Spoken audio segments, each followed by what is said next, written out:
နေ့မနက်9:26ရန်ကုန်မြို့ရဲ့ခုရက်ပိုင်းမေလရဲ့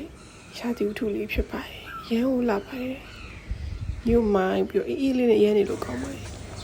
ကိုမနက်ခင်းဆိုတော့မနက်စားဖို့အတွက်ဈေးကိုသွားပြီးမဝင်နေပါတယ်ဈေးကိုလိုက်ခဲ့ကြပါတယ်ကြိုက်ဆုံးလာကောင်းကြီးဖြစ်ပါတယ်ကောင်းကြီးမဝယ်ပြီးတော့ပြန်လာပြီးတော့စားချင်သူပဲဖြစ်အောင်ပြင်ဆင်ပါမယ်အကျိုးနဲ့ကောင်းကြီးပေါင်းကတော့ favorite ပါစားလို့ကောင်းပါရဲ့အဖြူနဲ့ငချိတ်ကိုပို့ပြီးကြိုက်ပါတယ်ဒါကတော့မနက်ခင်းနေ့တိုင်းထုံးစံအတိုင်းအသီးတစ်ခုခုတော့ဖြစ်မနေပါအောင်စားပါရဲ့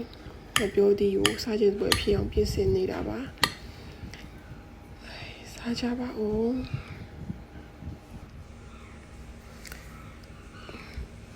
စားကြပါဦးအကျိုးကမန်လေးပဲချောအာလူကတ်လေချက်သွန်ချောဘီယာကျော်လေးပါဒါကတော့အကြိုက်ဆုံးအကျိုးလေးပါဘူးကိုကြိုက်တာ2026မှာအကြိုက်ဆုံးကတော့ဒီလိုဖြစ်ပါတယ်